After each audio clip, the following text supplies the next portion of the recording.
বিধায়ক অখিল গগৈক স্থিতি স্পষ্ট কৰিবলৈ আহ্বান চেঙাৰ এআইডিএফৰ বিধায়ক আশ্ৰাফুল হুছেইনৰ 2021 চনত অখিল গগৈয়ে বিজেপিৰ হৈ কাম কৰাৰ গুৰুতৰ অভিযোগ উত্থাপন আশ্ৰাফুল হুছেইনৰ। ইয়াৰ পূৰ্বে কেতিয়াবা কংগ্ৰেছ আৰু কেতিয়াবা বিজেপিৰ হৈ কাম কৰাৰ অভিযোগ অখিল গগৈৰ বিৰুদ্ধে। সতীৰ্থ অখিল গগৈয়ে এআইডিএফ দলটো কংগ্ৰেছৰ সৈতে সামিল হোৱাৰ বাবে জনোৱা আহ্বানক লৈ অখিল গগৈৰ বিৰুদ্ধে খৰ্গহস্ত হৈ পৰিছে এআইডিএফৰ বিধায়ক আশ্ৰাফুল হুছেইন।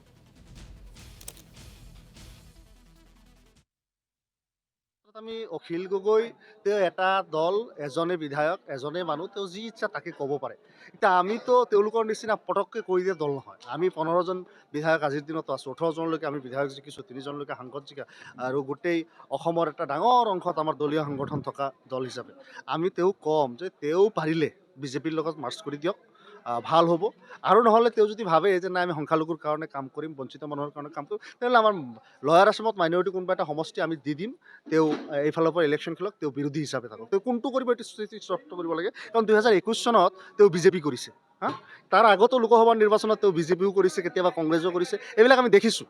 এইবিলাক ইমান ৰাজনীতিত মঞ্চ সলনি কৰা বা ষ্টেণ্ড সলনি কৰা আমাৰ দলৰ কাম্য নহয়। আমি বিচাৰিছোঁ তেওঁ ষ্টেণ্ড ক্লিয়াৰ কৰক, তেওঁ ক'ত কৰিব, কি কৰিব। এবেলা তেওঁলোকে কংগ্ৰেছৰ লগত বহিছে, আবেলি আহি গালি দিছে। এইটো মিত্ৰতাৰ ধৰ্ম হয় নেকি? তেওঁলোকে কি বিচাৰিছে আচলতে? আমি অসমৰ জনগণক কথা দিছোঁ যে বিজেপি চৰকাৰক প্ৰতিৰোধ কৰাৰ কাৰণে, বিজেপি দলক প্ৰতিৰোধ কৰাৰ কাৰণে UDF চবতকৈ বেছি ত্যাগ কৰিব।